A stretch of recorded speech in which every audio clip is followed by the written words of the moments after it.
2021 से इस बात का मुतालबा कर रहे हैं, डिमांड कर रहे हैं कि भारत में कास्ट सेंसस होना ज़रूरी है। और लास्ट जो कास्ट सेंसस हुआ था वो 1931 में हुआ था। तो ये बहुत ज़रूरी है कि कास्ट सेंसस हो ताकि ये मालूम हो सके कि कौन सी कास्ट डेवलप हुई है, कौन सी कास्ट अंडर डेवलप है। और दूसरा ये है कि फॉरवर्ड कास्ट में कितने वो लोग डेवलप हुए, कितने उसमें डेवलप नहीं हुए हैं। ये बहुत ज़रूरी है एफर्मेटिव एक्शन के लिए और इस देश में इंसाफ करने के लिए, क्योंकि सिर्फ 27% पे आप ओबीसी का रिजर्वेशन रोक दिए हैं, ये नाकाफ़ी है। और कास्ट सेंसस ही इस चीज़ को साबित करेगा कि बैकवर्ड कास्ट इस देश में कितने पीछे हैं, कितना उनसे नाइंसाफ़ी हुई है। तो हम बीजेपी से डिमांड करते हैं कि आप बार बार ये बोलते कि आप क्या बोले, विकसित भारत बोलते, जनधन बोले, फिर आप 370 निकाल दिए, ये सब चीज़ें आप बातें करें, मगर कास्ट सेंसस के ऊपर हमेशा आप पीछे हटते थे। और जब कास्ट सेंसस का डिमांड शुरू हुआ तो खुद प्राइम मिनिस्टर और बीजेपी के बड़े बड़े लीडर्स बोले कि बटेंगे तो कटेंगे, और इस तरह की वाहियात बातें होती थी। मगर कास्ट सेंसस करना ज़रूरी है। हम बीजेपी से जानना चाहेंगे कि आप क्या इसको शुरू कब करेंगे। देखिए, सेंसस शुरू होना है तो कास्ट सेंसस होगा, फिर ये कंप्लीट कब होगा, क्या 29 के पार्लियामेंट इलेक्शन से पहले ये रिपोर्ट आ जाएगी या नहीं आएगी। और साथ ही साथ ये है कि बीजेपी हमेशा बोलती पसमानदा मुसलमान। भाई, पसमानदा मुसलमान का क्या मौक़िफ़ है, क्या उनका स्टेटस है, कितना डिप्रेविटी उनमें है, और जो नॉन पसमानदा मुसलमान है उनका क्या पोजीशन है। और तेलंगाना की हुकूमत, जो रेवंत रेड्डी सीएम है, उन्होंने यहाँ पर कास्ट सेंसस किया, जिससे मालूम हुआ कि 56.32% तेलंगाना में बैकवर्ड कास्ट का पॉपुलेशन है। और रेजोल्यूशन भी पास हुआ कि तेलंगाना में बैकवर्ड क्लास का रेजोल्यूशन 42% होना चाहिए। तो जाहिर है जब कास्ट सेंसस होगा तो गवर्नमेंट किसी की भी हो, उनको 50% के थ्रेशोल्ड को ब्रेक करना पड़ेगा। और जब कास्ट सेंसस की रिपोर्ट आएगी तो मालूम होगा कि नॉन गवर्नमेंट सेक्टर्स में भी अदर बैकवर्ड क्लास से कितना उनका डिप्रिवेशन है, तो उस बारे में भी सोचना पड़ेगा। तो एफर्मेटिव एक्शन की बहुत ज़रूरी है। और ये जो नारा काशीराम ने दिया था कि जिसकी जितनी आबादी उतनी उसकी भागीदारी, ये इसको प्रैक्टिकली इम्प्लीमेंट करना है ज़रूरी है हमारे भारत देश में। सर, राहुल गांधी जी कल कह रहे हैं कि टाइमलाइन, आपने भी अभी सवाल किया है कि टाइमलाइन बताना चाहिए और कब तक ये कंप्लीट होगा। कल राहुल गांधी जी ने भी वही सवाल किया। अभी रेवंत रेड्डी जी ने भी कहा कि हमारे तेलंगाना स्टेट को आप रोड मैप के जैसा यूज करिए, रोल मॉडल के जैसा यूज करिए, और उन्होंने सजेशंस भी दिया है। तो ये जो 50% का जो कैपिंग भी है, वो कैसा पॉसिबल होगा सर हटाने के लिए? क्यों नहीं होगा। आप पार्लियामेंट में बिल लेकर आइए, हम सब सपोर्ट करेंगे। बीजेपी के पास आप तो वक्फ बिल को अनकॉन्स्टिट्यूशनल तरीके से पास किए ना, वो बिल खुद अनकॉन्स्टिट्यूशनल था, आपने उसको पास करवा लिया। तो आप 50% को क्रॉस करने के लिए बिल क्यों नहीं लेके आते? आपको कास्ट सेंसस कराइए, आप कास्ट सेंसस वो होगा, मगर आपको 50% थ्रेशोल्ड क्रॉस करने के लिए मैं आपको बोल रहा हूँ कि पूरे एमपी सपोर्ट करेंगे। आपके लिए 240 है और आपके अलाइज हैं, सब पार्टी अपोजिशन, मेरे को यकीन है कि पूरा अपोजिशन पार्टी सपोर्ट करेंगे। तो आप वेट क्यों कर रहे हैं? 50% रिजर्वेशन थ्रेशोल्ड को आप ब्रेक करिए। आप जो रिजर्वेशन दे रहे 10% के नाम पर फॉर अदर कास्ट को, वो तो माने 20% मिल रहा उनको, और जो 50% के ऊपर जो 80% पॉपुलेशन उनको आप रोक दे रहे 27% पे, 50% के अंदर। आज भी बीजेपी ला सकती, नेक्स्ट मॉनसून सेशन में आप बिल लाइए 50% रिजर्वेशन को क्रॉस करने के लिए, कौन रोक? आप क्या कहना चाहते हैं, कब तक होना चाहिए कास्ट सेंसस? देखिए पहले मैडम, का सेंसस जब होगा तो कास्ट सेंसस होगा ना, तो गवर्नमेंट को जवाब देना है। हम तो टाइमलाइन मिस कर दिए, 2011 के सेंसस पे हम काम कर रहे, भी 2022 उसके बाद होना था, आप नहीं करे। तो ये तो बीजेपी को जवाब देना पड़ेगा, बीजेपी को जवाब देना पड़ेगा, प्राइम मिनिस्टर को जवाब देना पड़ेगा, इंडिया के अलाइज को जवाब देना पड़ेगा कि आप ये कास्ट सेंसस शुरू कब करेंगे।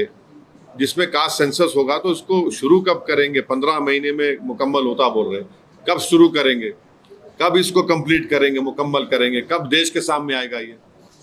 और जब ये कास्ट सेंसस होगा तो ये जो आपके मीडिया में भी आप लोग भी एक्सपोज होंगे, इसमें कितने नॉन ओबीसी कितने बैठे हुए बड़े बड़े पोस्ट पे, ये भी निकल के आएगा।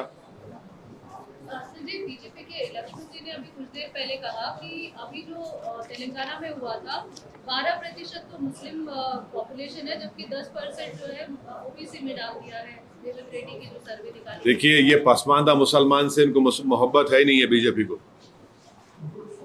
आप जो है हिपोक्रेसी प्रैक्टिस कर रहे हैं, पसमानदा पसमानदा, प्राइम मिनिस्टर आके हैदराबाद में पसमानदा मुसलमान बोले, आप पसमानदा मुसलमान का नाम लेके वक्फ एक्ट में उनके मेंबर्स को बनाओ बोल के आप प्रोविजन डाले। भाई तो पसमानदा मुसलमान का मालूम होना चाहिए ना कि पसमानदा मुसलमान कितना पसमानदा है और गैर पसमानदा मुसलमान कितना पसमानदा है। फॉरवर्ड बोलिए, अपर कास्ट कम्युनिटी कितने फॉरवर्ड है, कितने डेवलप है या कितने उसमें डेवलप नहीं है, वो तो सब मालूम होना चाहिए ना। आप डर रहे क्यों? आप दूध का दूध पानी का पानी हो जाएगा ना। क्या ये सही माने कि 12 में से 10% जो है वो पसमानदा मुसलमान है या फिर ओबीसी के अंदर आता है? मैडम देखिए, आप लोग स्टडी करके आइए, तेलंगाना में कैटेगरी ई में जो पसमानदा मुसलमान है, सोशली एजुकेशनली बैकवर्ड है, रिलीजन की बुनियाद पे नहीं, जो सोशल एजुकेशनल बैकवर्ड है उनको रिजर्वेशन दिया जा रहा है। तो बीजेपी को पेट में दर्द क्यों हो रहा है? भाई आप खुद पसमानदा मुसलमान बोल रहे हैं ना, तो उस पसमानदा मुसलमान को ही तेलंगाना और आंध्र प्रदेश में मिल रहा है। अब जो बीजेपी के नेता बोल रहे हैं तो आप जाके खत्म करो ना आंध्रा में, आप तो पावर में है वहां पे, आप तो पावर शेयर कर रहे। बेशर्मी की हद है। जहां आपको मलाई गुलाब जामुन मिल रहा वहां पे आपका मुंह बंद हो जा रहा, मुंह में दही जम जा रही। आप आंध्रा में पावर शेयर करना, चंद्रबाबू नायडू को बोलो खत्म करो बोल के। आंध्र प्रदेश में, तेलंगाना में जो बैकवर्ड कास्ट है मुसलमानों में, उनको रिजर्वेशन मिल रहा है, तो बीजेपी पसमानदा मुसलमान मुखालिफत क्यों कर रही? आप इंक्लूड कर दिए वक्फ एक्ट में के पसमानदा मेंबर बनेगा, वो पावरफुल बना रहे। यहां पर आप क्यों नहीं बनाना चाह रहे? मालूम तो होना देश में, देश को तो मालूम होना चाहिए क्या मौक़िफ़ है।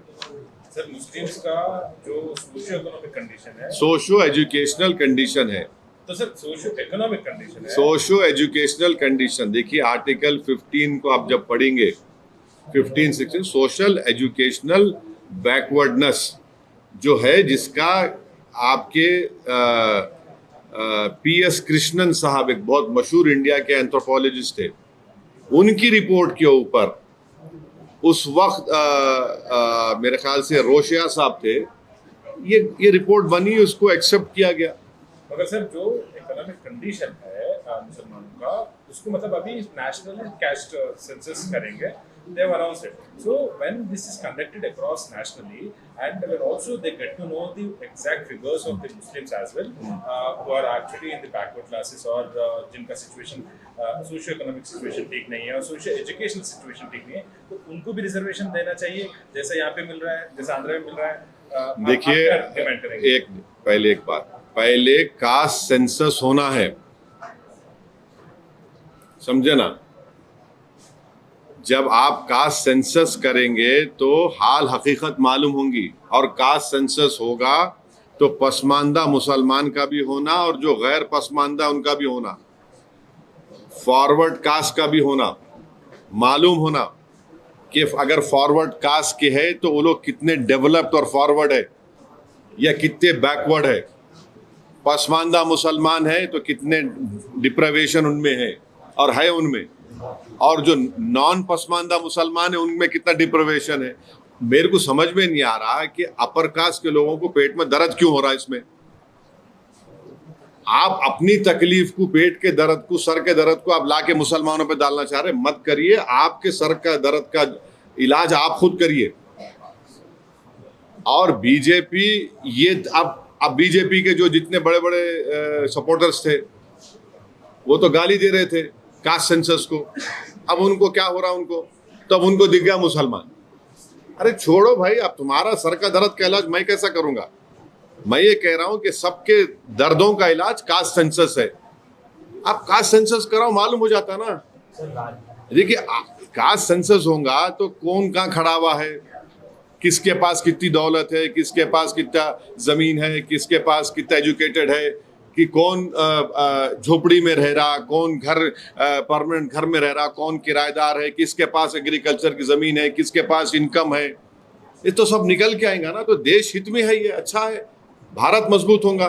तो और सुनिए, देखिए, एक बहुत बड़ा इकोनॉमिस्ट है, थॉमस सोवेल नाम है उसका, अमेरिका में। जब अमेरिका में एफर्मेटिव एक्शन के नाम पर अफ्रीकन अमेरिकन, चाइनीज और जूस, जब एफर्मेटिव एक्शन की बात हुई तो ये कम्युनिटी डेवलप हुए, और जब डेवलप हो तो अमेरिका पावरफुल बना। तो ये भारत को ही पावरफुल करना है। आप कैसा इतनी बड़ी आबादी को, जो 85% की आबादी है, उनको कैसा आप पिक्चर रखेंगे। आपको डेटा तो मालूम करना पड़ेगा ना। डेटा मिलेगा तो आप पॉलिसीज बनाएंगे, पॉलिसी बनाएंगे तो देश का फायदा होगा। आपको बस डेटा ही नहीं है तो। और ये भी मालूम होगा कि वो बैकवर्ड कास्ट में बाद ऐसे कास्ट भी है जो हर चीज खा ले रहे, दूसरों को नहीं मिल रहा। तो ये विन विन सिचुएशन है सबके लिए। सर, जैसे तेलंगाना में बैकवर्ड क्लासेस में मुस्लिम, जो बैकवर्ड मुस्लिम्स है, बैकवर्ड क्लासेस में मिला है, वैसा मिलाना चाहिए था क्या? अभी मेरा सवाल था। अरे सुनिए, पहले डेटा आ जाने दीजिए। जब डेटा आएगा तो आप इतना मुतमईन रहिए, जब डेटा आ जाएगा तो पूरे देश को मालूम हो जाएगा कि किस तरीके से 85% पॉपुलेशन को, उनको इनजस्टिस उनसे हुई, कैसे उनको हिंदू मुस्लिम के झगड़ों में मिलाकर उनको पीछे रख दिया गया, कैसे उनका एक्सप्लॉयटेशन हुआ। तो ये सब चीजें मालूम होंगी ना। पहले तो कास्ट सेंसस तो होने दीजिए। आप लोग भाई, कास्ट सेंसस तो जरूरी है ना। सर, तेलंगाना में कास्ट सेंसस हुआ 50 दिन में 3.54 करोड़ लोगों का यहाँ पर। हाँ, 56.34 ओबीसी पॉपुलेशन है। और एक्शन प्लान तेलंगाना, अरे भाई, उन्होंने रेजोल्यूशन, असेंबली में रेजोल्यूशन पास करके बोल दिए कि 42% बीसी को रिजर्वेशन दो आप। अब गवर्नमेंट ऑफ इंडिया को क्या करना है। और हम आज भी प्राइम मिनिस्टर से ये रिक्वेस्ट कर रहे हैं कि आप अपने आप को ओबीसी का नेता बोलते। प्राइम मिनिस्टर छाती को मार के बोले, मैं बैकवर्ड क्लास का नेता हूं। आप एक बिल डालो ना पार्लियामेंट में, 50% रिजर्वेशन को ब्रेक करो आप। और सेंसस आप कब करेंगे, ये उसमें सेंसस कब शुरू करेंगे, उसको कब कंप्लीट करेंगे, और क्या 29 पार्लियामेंट इलेक्शन से पहले इंप्लीमेंट होगा, नहीं होगा। तो अगर बिल पार्लियामेंट में आता है तो आपके पास 100% आप लाइए, 50% ब्रेक करिए, रिजर्वेशन लाइए। आप कौन रोक रहा प्रधानमंत्री को? आप लाइए ना, आप बिल्कुल फौरन ला लीजिए। जिस तरह की जैसे ये बात सामने आई है, उसके बाद से जो राजनीति हो रही है पार्टियों के बीच में, एक दूसरे के ऊपर ये कहने की उन्होंने इसके लिए दबाव बनाया, हमें इसके लिए इनिशिएट कर रहे हैं, कैसे देख रहे हैं? आप देखिए, आप छोड़ दिए ना, कौन दूल्हा बन रहा है नहीं बन रहा है, मेरे को उसकी फिक्र नहीं है। आप कास्ट सेंसस का डिसीजन ले लिए। और देखिए, केरला में आरएसएस की बैठक हुई थी। वो बैठक में भी उन्होंने इन अ वे बोले कास्ट सेंसस कराओ बोल के।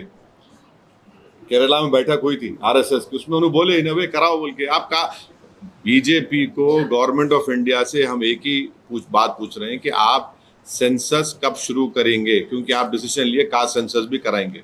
सेंसस कब शुरू होगा और कब कंप्लीट होगा, उसका डेटा देश के सामने कब आएगा। क्या 29 पार्लियामेंट के इलेक्शन से पहले ये हो जाएगा, नहीं हो जाएगा, हमको बताइए। अरे जरूरी है ना भाई, आपके इतने पॉलिसीज हमारे हैं। 1931 में एक सेंसस हुआ, उसके बाद से अब तक नहीं हुआ। मंडल की खाली रिपोर्ट पे हो रहा है। आपके पास मालूम तो होना ना कौन कहाँ खड़ा हुआ है, कौन कितना पसमानदा है, कौन कितना पिछड़ा है, किसमें कम पढ़े लिखे लोग हैं, किसमें किसके पास ज़मीन नहीं है, किसके पास इनकम कितनी है, कौन किराए के घर में रहता, किसके पास ज़मीन नहीं एग्रीकल्चर की, ये सब मालूम होगा ना। इसमें इसमें वो क्या बात है। मगर हम यही बोले कि टाइम लाइन दीजिए प्लीज आप। कांग्रेस कह रही है जिस टाइम पर ये अनाउंस किया जा रहा है, ये कहीं ना कहीं बता रहा है कि बिहार का जो चुनाव है उसके मद्देनजर है। क्या आप सच में समझते हैं कि आप भी बिहार हम बिहार चुनाव लड़ेंगे और अच्छी तरह से लड़ेंगे। हम बहादुरगंज से हमारे कैंडिडेट का अनाउंस भी कर दिए। मैं और मेरी पब्लिक मीटिंग है 3 तारीख को बहादुरगंज में, 4 तारीख को और एक जगह पर है। हम अच्छी तरह से लड़ेंगे और आप देखेंगे इंशाअल्लाह ताला हमारे जो एमएलएज लास्ट टाइम जीते थे उससे ज़्यादा हमारे एमएलएज कामयाब होंगे और जो चोरी करे हमारे एमएलएज की इंशाअल्लाह ताला उनको भी सीमांचल की जनता सबक सिखाएगी। बिहार के इलेक्शंस मद्देनजर रख के ये लाया गया, ये सवाल था सर। सवाल का जवाब ये दे दिया, मैं दिया ना। मैं बिहार का जवाब मैं ऐसे दिया। अब आप जैसा चाह रहे मैं कैसा दूंगा। क्या असर होगा? हाँ, क्या इस बार असर होगा? आप देखेंगे। अब हम आप देखिए बहादुरगंज में हमारी जनसभा है, असर देखेंगे आप।